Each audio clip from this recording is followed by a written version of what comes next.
The past is filled with darkness, mystery, and things that defy explanation. We're drawn to these stories, not to be spooked, but to understand what they reveal about us. But sometimes the truth is weirder and creepier than fiction. This is Down the Rabbit Hole, Weird History. I'm Rose Smith. And I'm Jacob Wesson. Join us as we explore the unsettling moments when human behavior pushes the boundaries of belief. Let's dive in. We tend to look back at 1636 as a sort of collective hallucination, a fever dream shared by an entire nation. But that's a comfort we afford ourselves to avoid the more unsettling truth. It wasn't madness. It was a perfectly logical sequence of human desires that simply lost its tether to the physical world. If we're going to understand how a flower bulb became more valuable than a house in Amsterdam, we have to stop thinking about the flower and start thinking about the void it filled. I've always struggled with that. I mean, we're talking about a root, a literal dirty brown object that sits in the mud. How do you go from looking at a garden to looking at a financial instrument that could buy you a merchant ship? It started with the arrival of the exotic. You have to imagine the visual landscape of the Dutch Republic at the time. It was a world of muted tones, of brick, wood, and gray North Sea light. Then, from the east, comes the tulip. It wasn't just a new color. It was a saturated, intense brilliance that no one had ever seen in nature before. It felt like holding a piece of the sun. But the real catalyst wasn't just beauty. It was a biological glitch called the mosaic virus. The virus. That's the part that sounds like science fiction. You're saying the most valuable tulips were actually sick? Exactly.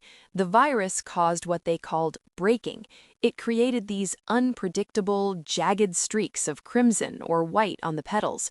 No two were ever exactly alike. Because it was a virus, you couldn't reliably breed them. You couldn't manufacture them. You could only hope to possess them. This meant that the supply was governed by a biological mystery, not by human industry. In a world of emerging capitalism, anything that cannot be mass-produced becomes a magnet for the ego. So the rarity wasn't just about scarcity, it was about the fact that even the growers didn't know what they were going to get. It's like a lottery ticket that grows in the ground. It was exactly that. And because the bulbs only bloom for a short window in the spring and can only be moved while dormant in the summer and autumn, a physical limitation created a secondary market. If I want to buy your tulip in January, I can't actually have it. I can't see it. I can only buy a piece of paper that says I own it when it finally emerges from the soil. Wait, so we've already moved away from the flower, we're trading the idea of a flower. We are trading the future. That's the mechanic that allowed the bubble to inflate. They called it windhandel, wind trade. You aren't buying a bulb, you are buying the right to a bulb that doesn't exist yet. Think about the psychological shift that requires. You are no longer a gardener or even a connoisseur. You are participating in a linguistic game. You're trading words and promises, and the price is detached from the object because the object isn't even in the room. That feels incredibly modern for the 1630s. But where does this actually happen? I'm picturing some high-end stock exchange, but the history always points back to these crowded, smoky taverns. The taverns are crucial. They were called colleges, but don't let the name fool you. These were dark, low-ceilinged rooms smelling of stale beer, peat smoke, and wet wool. You have to imagine a group of men gathered around a table by candlelight. These weren't necessarily the elite merchant princes of the East India Company. They were weavers, smiths, and bricklayers. This is the democratization of greed. They're sitting there, the floor is covered in sawdust to soak up the spilled ale, and they're passing around these contracts for thousands of guilders. Hold on, if I'm a weaver, I don't have 1,000 guilders. I don't have the equivalent of 10 years' salary sitting in my pocket. How am I even allowed at that table? That's the genius and the horror of the tavern system. They didn't require the full payment up front. You'd pay a small fee, a token amount, often called wine money. It was a social lubricant disguised as a transaction cost. You'd buy a round of drinks for the group to seal the deal. This meant the barrier to entry was practically zero. You weren't risking your life savings, you were risking the price of a flagon of beer for the chance to own a contract that you could sell to the man next to you for a 20% profit 10 minutes later. It's a closed loop. The tavern isn't just a marketplace, it's an incubator. Everyone in that room needs the price to go up because everyone in that room is holding a piece of paper they can't afford to actually settle. It creates a communal pressure to believe. If you doubt the value of the tulip, you're not just an observer, you're a threat to the person sitting across from you. The atmosphere in those colleges wasn't of joy. It was a high-strung, frantic energy. It was the sound of quills scratching on parchment and the low murmur of men convincing each other that the world had changed forever. They were building a new reality in the middle of a hangover. It's interesting you mentioned the why of the behavior. Why flowers? Why then? The Dutch were supposed to be these sober, Calvinist, practical people. This feels like the opposite of their entire cultural identity. It was a reaction to the trauma of the era. The bubonic plague was still sweeping through these cities. In Haarlem, for instance, the plague was peaking right as the tulip trade was hitting its stride. When you live in a world where you might be dead by Tuesday, the long-term value of a stable investment loses its luster. The tulip was a fast, bright, high-stakes gamble. It was a way to feel alive in the shadow of death. It wasn't a lack of sobriety. It was a desperate, panicked pursuit of a legacy that didn't require a lifetime of labor. So the fragility of life made the fragility of the flower more attractive? Yes, there's a certain poetic symmetry to it, but there's also the sheer boredom of success. The Dutch Republic was the wealthiest nation on earth. They had conquered the seas. They had more capital than they knew what to do with. When money becomes common, people start looking for something that money can't easily buy. They looked for the Semper Augustus, the most famous of the broken tulips. It was white with blood-red streaks. At the height of the mania, a single bulb of the Semper Augustus was offered for 12 acres of land. Think about that exchange, a handful of organic matter for 12 acres of permanent, productive earth. 12 acres? You can feed a family for generations on 12 acres. You can't even eat the bulb. Well, I guess you could, but it would be the most expensive meal in human history. Some people did, actually. There are stories of sailors mistaking bulbs for onions and eating them with their herring. It's a perfect metaphor for the crash that was coming. The moment the object is returned to its physical reality as a mere vegetable, the entire financial architecture collapses. But in late 1636, they weren't thinking about onions. They were thinking about the vertical line on the chart. They were looking at the tavern walls and seeing gold. And the government? Surely someone looked at this and realized that weavers shouldn't be trading the value of estates over beer. The authorities were paralyzed. The legal system wasn't built for this. These tavern contracts weren't legally enforceable in the traditional sense. They were based on honor, on social standing within the college. If the state stepped in to regulate it, they would have to acknowledge that it was gambling, which was illegal. So they stayed quiet, hoping the market would regulate itself. But markets don't regulate themselves when they are fueled by the belief that you can get something for nothing. They only expand until they reach the limit of the available suckers. That's the how of the buildup. You have the virus providing the rarity, the tavern providing the leverage, and the plague providing the desperation. It's a perfect storm. It was the birth of the bubble. We're still in the part of the story where everyone is a genius. Everyone is getting rich. The weaver has bought a new coat. The bricklayer is talking about buying a carriage. The air in Amsterdam is thick with the scent of easy money.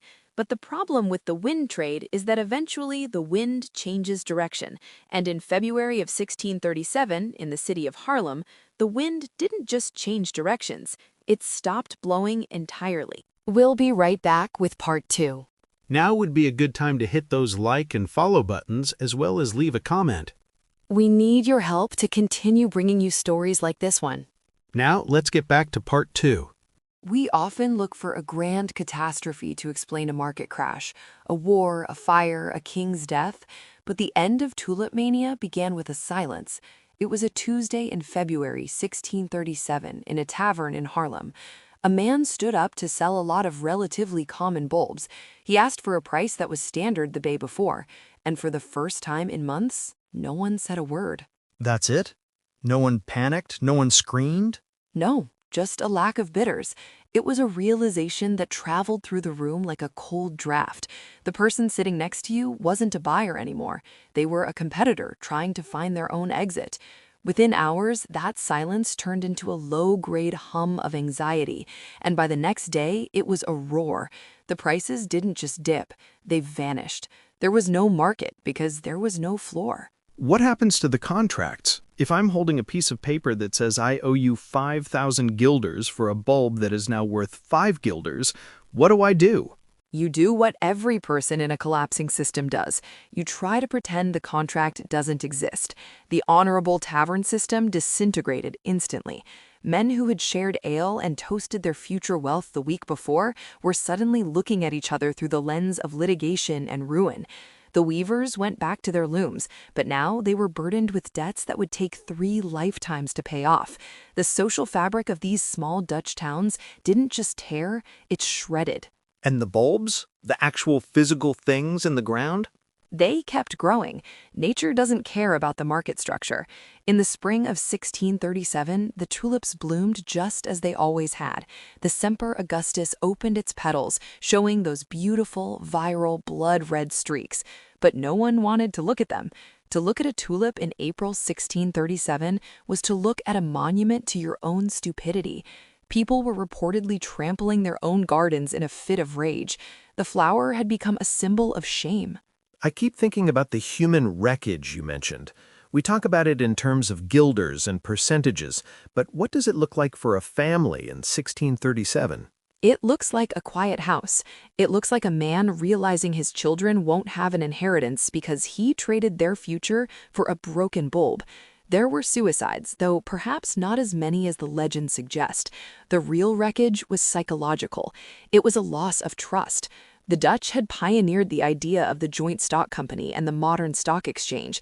This was their first great test of that system, and they failed it spectacularly. It left a scar on the national psyche that lasted for a century. They became obsessively cautious, almost pathologically afraid of speculative bubbles, a term that hadn't even been coined yet. They were the first to touch the stove and realize it was hot. Precisely, and the way they dealt with the debt was fascinatingly messy. The provincial courts eventually decided that these tavern contracts were bets, not legal obligations. They suggested that buyers could settle their contracts by paying only 10% of the original price. But even 10% of a mania price was more than most people had. It was a soft landing that satisfied no one. The sellers felt robbed, and the buyers felt ruined. It sounds like the system just decided to collectively forget it ever happened. That's exactly what they tried to do, but the pamphlets started appearing. This is where the cautionary legend part comes in. The 17th century was the era of the printed broadside. Thousands of satirical pamphlets were printed, mocking the bulb fools. They depicted men riding wagons to the land of nowhere, steered by a goddess of folly. This wasn't just entertainment, it was a way for the society to distance itself from the event. By laughing at the fools, the survivors could convince themselves that they were the sane ones. We've been doing the same thing ever since. We tell the story to make ourselves smarter than the people in the tavern, but are we? That's the unsettling part of the deconstruction. If you were in that room, smelling that smoke, seeing your neighbor make a year's salary in an afternoon, would you really have stayed in your seat? The logic of the bubble is internal. Within the bubble, the people buying tulips were the rational ones because the price was going up. The fools were the ones staying on the sidelines. A bubble is just a consensus that hasn't been broken yet. It makes me wonder about the broken tulips themselves. That virus, the thing that caused the streaks, it eventually kills the bulb, doesn't it? It does. The mosaic virus weakens the plant. It makes it harder to reproduce. So the very thing that made the tulip valuable was also a clock ticking towards its extinction. The beauty was literally a symptom of decay. I think that's the ultimate metaphor for what happened in 1637. The wealth they were creating wasn't productive. It was a beautiful, streaked symptom of a systemic illness. They were celebrating the decline of their own reason. So the glitch wasn't the market, the glitch was us. It's the human tendency to mistake price for value. We want to believe that if something costs a lot, it must be worth a lot. But value is a social construct, while price is just a number on a piece of parchment in a smoky room. When the Dutch Republic moved on, they became the most stable financial power in Europe for a long time, but they never quite forgot the smell of those taverns. They never quite forgot the silence of that Tuesday in Haarlem. That's a haunting image. All those men sitting in the dark, waiting for someone to say a number that would never come. We like to think we've built better systems, better safeguards. We have digital ledgers and high-frequency trading, but the underlying architecture is still the same. It's still people in a room, physical or virtual, trying to trade the wind. The tulip is gone, but the desire to find a shortcut to the sun, that never goes dormant. Here's what we know. The market will always find its flower. And here's why it matters. The crash doesn't happen when the money runs out. It happens when the belief runs out. And belief is the most fragile thing we grow. That's the anatomy of the bloom. It's not a story about flowers. It's a story about the silence after the auction ends. And if we listen closely enough, we can still hear it. Thank you for joining us in the rabbit hole today. If you've got a story that defies explanation or just want to tell us how much this episode affected you, you can find us on Facebook, Instagram, and TikTok, as well as Spotify and YouTube. Down the Rabbit Hole, Weird History is brought to you by GX Works. We'll be back next time with another deep dive into the parts of history most people would rather forget. Until then, keep questioning what you know. Here is what we do know. The truth is always waiting just below the surface. Be sure to like, share, follow, subscribe, and all that stuff to hear more episodes. Leave a comment to let us know what you thought and what you'd like to hear in the future. And we'll see you in the hole.